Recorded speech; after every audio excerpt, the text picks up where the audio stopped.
제가 여러분들께 그 책을 이미 읽었다는 전제를 두고 좀 약간 책에서 못다한 이야기들을 한번 해보자 하고 가지고 왔고, 책을 읽고 분명 이제 궁금하셨던 게 많이 있으실 거예요. 그리고 그것들 위주로 많이 물어봐 주시면 거기에 대한 대답을 제가 좀 충실하게 지금까지 제가 좀 약간 쌓아왔던 노하우를 전수해드린다? 약간 그런 식으로 제가 한번 얘기를 해드리도록 할 테니까 강연을 들으시면서 나는 이거 꼭 질문을 해야 되겠다 싶은 거를 꼭 생각을 해주시고 이따 질의응답 시간에 공격적으로 물어봐 주세요.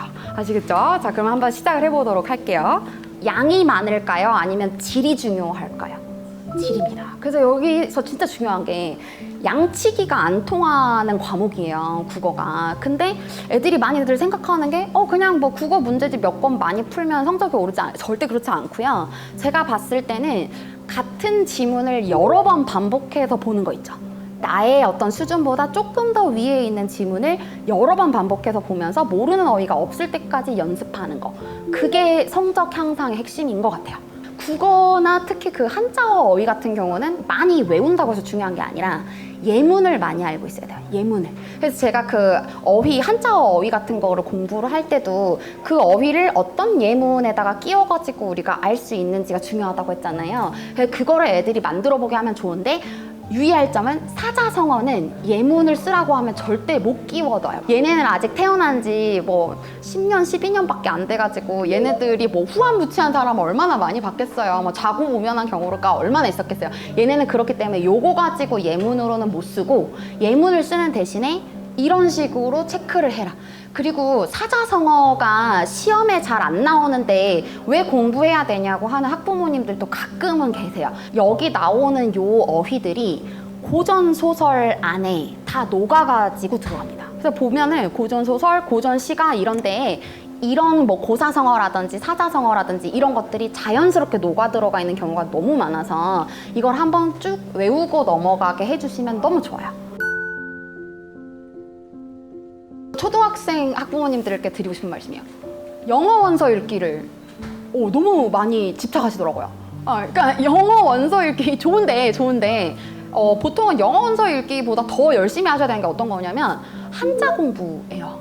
그 한자, 어휘력 공부, 그리고 조금 더 높은 수준의 국어책 읽기. 근데 저는 국어책 읽기도 제가 여기 읽기 부분에서 얘기를 해놨듯이 어떤 게 제일 중요하다고 생각하냐면 현대문학을 먼저 읽으라고 추천을 드려요. 현대문학, 그러니까 특히 그 소설문학이요. 시 말고 소설. 애들이 생각보다 그 인물의 관계를 파악하는 그 능력이 너무 부족하더라고요. 근데 이게 그럼 도대체 왜 그럴까? 긴 글을 읽고 여기서 이렇게 말하는 사람이 누구겠다는 그 눈치가 아기 때부터 길러지지가 않은 거예요. 그래서 저는 중학교 교과서 그 문학에 실려있는, 그러니까 중학교 교과서 문학 작품들을 초등학교 한 3, 4학년 때부터 좀 읽기를 시키시고, 애한테 여기 주인공이 누구 같아?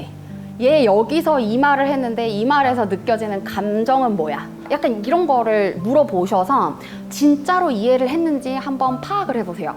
만약에 얘가 이거를 이해를 못했다 그러면은 조금 더 낮은 수준으로 내려가서 국어를 먼저 읽게 시키셔야 되는 거죠. 근데 이게 안 되는데 영어 원서 읽기가 되겠습니까? 근데 저는 그래서 이게 영어 원서 읽기 그러니까 이것도 좋은데 저는 이게 먼저라는 거야. 그러니까 요거 하고 시간이 남으면 원서 읽기를 시키셨으면 좋겠어요. 손으로 쓰는 걸 싫어하는 친구들 같은 경우는 그럴 때는 이제 공부량을 줄여야 된다고 생각해요. 네, 공부량을 줄여서 이것만큼은 오늘 손으로 안 쓰면 안 끝내주는 거. 아이랑 같이 한번 얘기를 해보셔서, 예를 들어서 내가 세 지문을 항상 하게 시켰다. 그러면 한 지문으로 줄여줄 테니까 이거를 제대로 써줘. 글씨를 제대로 써줘. 그러면 끝나는 걸로 하자. 이게 약간 양을 줄이되 질을 조금 높이시는 방법을 취하는 게 특히 남자애들한테 그게 좋아요. 비문학 같은 경우 그래서 진짜 정답이 없어요. 근데 그래서 요거를 저는 어떤 식으로 했냐면, 쉬운 지문은 아까처럼 그런 식으로 하게끔 하고, 어려운 지문을 제가 파란색 볼펜으로, 그러니까 본인한테 먼저 연필로 해보라고 한 다음에 너가 먼저 한번 이거 너의 방법대로 한번 요약을 해봐 시킨 다음에 제가 얘네들한테 나는 이걸 이상적인 메모법이라고 생각해 해서 파란색 볼펜으로 보여주는 거예요. 이거를. 그러면 이제 본인 거하고 비교를 해봤을 때 아, 내가 이 선생님에 비해서 너무 필기를 많이 했던 것 같아. 혹은 내가 이 선생님이랑 이렇게 필기를 비교해봤을 때 너무 필기를 안 했던 것 같아. 이거를 느끼게끔 아주 여러 번을 해야 돼요. 초등학교 때 영어 공부 많이 시키잖아요. 근데 그 영어 공부 지금 시키시는 양에서 한 7, 80%만 시키시고 나머지 20%를 한자에다가 조금 할애를 해주세요. 한자나 현대소설 읽기 같은 거. 그러니까 영어 원서를 읽으면 좋다는 건 누구나 알지만 그러니까 이거죠. 수학도 해야 되고 영어도 해야 되고 국어도 해야 되는데 영어 원서를 한가하게 읽고 있을 시간이 사실은 없다. 라는 거예요. 그러니까 그 시간에 할 수 있는 효율적인 것들을 하면 좋다. 한자라든지 어떤 학생 본인에게 고난도 높게 한 학년에서 두 학년 정도. 보통 그런 친구들의 경우에는 자아가 엄청 세요. 자아가 세다는 게 어떤 거냐면 천상천하 유아독존일 경우가 많아요. 그러니까 그런 친구들 특히 이과 남자애들이 그런 짓을 하죠. 그래서 보통은 이과형 스타일의 남학생들 중에서 조금 상위권이라고 하는 친구가 그런 류의 문제를 많이 틀려요. 근데 그 친구는 나름의 이유가 있고 그 이유를 들어보면 합당해요. 그렇게 생각할 수도 있겠다. 근데 이 애들이 국어 시험의 본질을 몰라요. 국어 시험의 본질은 어떤 거냐면 100%의 답을 고르는 게 아닙니다. 그러니까 1번부터 5번까지 있다고 하면은 정답에 가까운 어떤 순도를 100%라고 친다고 하면 100%의 문제가 아니라 뭐 50%, 30%, 20%, 10%, 0%라고 하면은 몇 %짜리를 골라야 될까요? 상대적이기 때문에 50%를 골라야지 그게 정답인 시험이거든요. 그러니까 이런 애매한 거를 못 견디는 거예요, 걔가. 근데 그 친구한테도 그렇기 때문에 문학 개념어로 공부하라고 하는 거거든요. 문학 개념어로 공부하고 문학 개념어를 내가 아무리 생각해도 나는 이건 것 같은데 근데 평가원에서 생각하는 문학 개념어의 기준이라고 하는 건 요거다라고 하는 기준을 딱 알고 나서 접근을 해야 그런 문제를 풀 수가 있고 내가 아무리 똑똑하다 하더라도 90% 이상 혹은 99%의 사람은 아마도 이거를 선택할 것이다까지 생각하는 게 진짜 지능이에요. 출제자가 이렇게 고르라고 한 거를 볼 줄 알아야 돼. 저는 그렇게 가르치는 것 같아요. 근데 이제 그러니까 그거를 자꾸 이렇게 뭔가 약간 눈치를 못 채고 이게 이제 본인의 능력적으로 부족한 친구들 있잖아요. 이제 뭐 예를 들면 아까 말씀하신 친구들 중에 최상위권들 중에서도 그런 경우가 있지만 중하위권 중에서도 그런 친구들 되게 많거든요. 그럴 때는 솔직한 얘기로 걔는 그 내용을 이해를 못한 거예요.